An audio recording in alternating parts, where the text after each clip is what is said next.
Welcome back and happy 2026. I can't believe we're 2 weeks into the new year. It seemed like last year just flew by very fast, but I hope everyone had a great end of year and that this new year is off to a great start.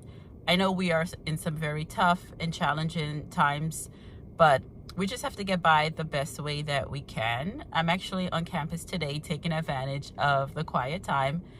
We still have a week and change left of the winter break, so there's not a lot of people on campus. So I had a few calls and meetings, so I just wanted to come and take advantage because it's usually not this quiet, and it's gonna be very busy once everyone comes back. So walking around today, it's very quiet. I was reflecting on a few things. One of that mostly being finances and first semester budget and things that I will be doing differently this semester. So right off the back, there's a few things that I will be adjusting to my budget just because I find that they weren't sustainable after, reviewing some of the expenditures and stuff. So first off, eating out, takeouts. That for sure, that's a category I definitely will like to and will most likely need to cut back on. So, I do and we do a fair amount of cooking, but, towards the end of the semester with midterms and finals and things like that, it did get difficult and we did leverage a lot of takeout. So that's one area for sure I want to cut back on. It wasn't exuberant or anything, but if I'm buying groceries, I rather just cook rather than buying groceries plus paying to take out. One of the main expenses too was getting Shake Shack every Friday. So I lived with my aunt for a little bit, and she just had this thing where she did not cook on Fridays.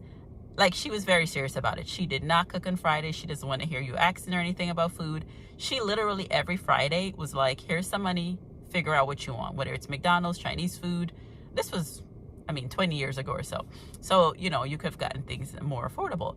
Literally, she was very serious. She would literally leave money every Friday to get whatever you want. So I just thought that was a fun tradition. So I started that with my daughter. So she does movie nights on Fridays, and we would get takeout every time. She likes Shake Shack. So that's Shake Shack or pizza, but mostly Shake Shack. That's what she kind of wants. So that's something I'm looking to cut back on because I just find it getting a little pricey. And every Friday might be a little excessive. Plus, here and there when we do go out to eat. So it's like, hey, you're eating out multiple times per week. So I want to cut back on that. Maybe do it every 2 weeks, bi-weekly.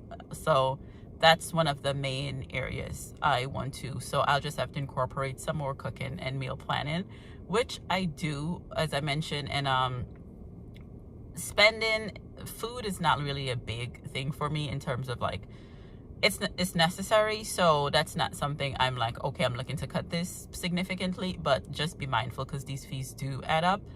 For lunch in school, like I mentioned in one of my previous videos, we do have a ton of events, so I usually just go to an event and there's usually free food there, so I don't spend a lot of money on lunch, if any money. Maybe at the beginning of the year, here and there, but for the most part, I do pack my lunch or I have an event that provides lunch. So that's also something I will be leveraging this semester. The second category is subscriptions. I don't have a lot of excessive subscriptions, but I have taken a look in a few subscriptions that we do not use. I will be canceling. For instance, we don't need every streaming subscription. We're very busy. No one's home during the week. We're all busy. And even when we have breaks from schools and things, we always doing activities or traveling. So there's no need to have multiple. So that's one thing. I will be looking at all the subscriptions. I've already started canceling some of them. Towards the end of the year, I was doing a lot of purging, even within my email addresses. So I was even looking at retailers and who send me emails and just unsubscribing from some of them, just purging those things. And within that process, I did see a few subscriptions and services where I was like, no need to be paying for this anymore. So that was a great way to begin this exercise for this new year. The third category would be overall, I know we live in a capitalistic society, and I try not to participate in over consumerism, but unfortunately I am guilty of doing that. So I definitely want to cut back on buying, I wouldn't say frivolous things, but excessive, like toys and books and clothes, especially for my daughter. um, I am of the opinion, or I was of the opinion, still kind of am of the opinion, that you can never have too many books, but you can. I'm constantly having to donate, send to Guyana, give away. I'm always going through this process of every time donating books. It's so, because she reads a lot. She is an avid reader, I must say. However, she only reads this, she doesn't reread the same book. So she'll read the book once and she might look at it here and there. She has a good chapter that she really likes, but for the most part, she's not rereading the same book. So there's no need for me to have every book that she's reading, because that's just not sustainable. Plus, we do go to the library every week. So at this point, I'm just going to leverage the library and not purchase so many books. Now, if she has a favorite book that she likes, a favorite author, absolutely. It's always good to have like a few, new books that she's not read at home. And obviously like encyclopedias and things like that for reference in the books that she likes, things that she's interested in. However, day to day, we do not need all those books because, like I said, it's like every month or so, I'm always having to get rid of them. So I think, cutting back on that and focusing mostly on just going to the library, it will make things a lot easier. Toys, also same thing. Even though I focus mostly on that for birthdays and Christmas, I'm always throwing out, well, if they're broken, I usually try to donate or send to my family back in Guyana. But the volume of stuff that I'm constantly having to like go through, it is jarring. So that's one thing I want to cut back on. Clothing, she is growing, so meh. Plus she's a child. Things do get stained and all of that. But yes, frivolous spends, I'm definitely looking into that. So those are the main ones so far. I would say another category too that's been creeping up on me. It's kind of like more of like the convenience, freelancing, and like folks who do gig work. That category has gotten really expensive. So now I know, again, we are having a cost of living crisis. I am cognizant of that. And I do try to pay people what they perceive as being their worth. I'm not saying I want to underpay anyone, but it is interesting how every 6 months, everyone wants a raise, an increase, their prices, their fees. This is going up, that's going up. That is extremely difficult because, and just being quite candid, I know everyone wants to just charge as much as they can, but I think people need to be cognizant of the fact that, even people working, there's been plenty of times I've worked in corporate America, many years. Sometimes you don't get an annual raise. And when folks are increasing their fees continuously, that means, you're getting less money in a sense. And it's very difficult. It just puts more of a strain on you. You're paying more, but you're not bringing in more. Making that a little more relevant to my case. One thing I do find is that there is an MBA/prestige tax going on.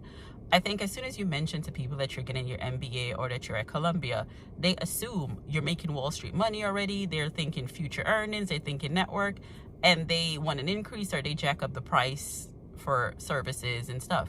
That is incredibly frustrating for me because, number one, I'm in business school. I've not graduated yet. One.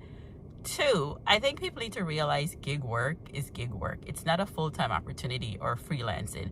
They're not full-time opportunities with benefits. So of course, sometimes, you have to demand stuff that's below market rate. I mean, honestly, even for me, when I'm looking at opportunities, my student rate is less than what I would have commanded if I was working in corporate America full-time right now. So that is a little frustrating because I find that I've been paying a prestige tax or an MBA tax, which I'm not willing to pay. Quite frankly, I understand that people want to optimize their prices, but just because somebody's charging something, if it's outside of my budget or, my willingness to pay, that's just that. So that is something I think people need to be cognizant of, wanting constant increases. Like, we're all going through a cost of living crisis right now.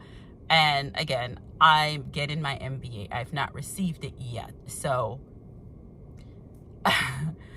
yeah, there's no extra money coming in for you to want to demand it or see this opportunity as a money grab. So that's that. I would say another area is charitable donations and contributions, which I know some people might think that one is a little controversial to be doing that, but however, I donate to several charities. I'm always donating to someone's GoFundMe.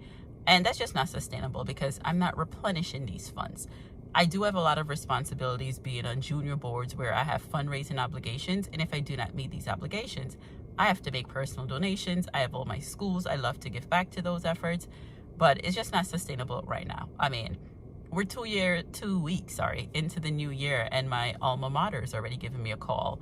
And I'm like, yeah, circle back with me in 2 years and we'll talk about it. So that's one area. I know you're supposed to give in abundance and it's going to come back to you, but I think strategically that does just not make any sense right now. So I have to be more judicious actually, on where I decide to kind of give back. So I'm not saying I'm going to cut all of it, but just be a little more judicious and donate to causes that are a lot closer to my interests. So those are just a few. I think that's it for the most part. But yes, I will be doing things differently in terms of that. Now, this is not just to cut costs or to be cheap. My overall goal is to have a more meaningful experience and have more meaningful life and be able to do more things rather than just like short-term gratification or like the money just disappearing and I don't know why or I can't remember why. So that's my overall goal, to have a more meaningful. I want to travel next year, as in year 2 of my MBA program. So I think the best way to do that is just to be conscious. And I am someone who's always pride myself in not necessarily racking up or having consumer debt, and I would like to keep it that way. So I am just looking at my budget and being mindful, so I'm not stressed out or racking up debt or anything like that. So I've always been budget conscious. I'm always the bargain person, but it's tough right now. It's just difficult because everything's going up. So, but I think that's mostly it. Thank you for watching. Again, have a great, okay, oh my God. Have a great 2026 and take care.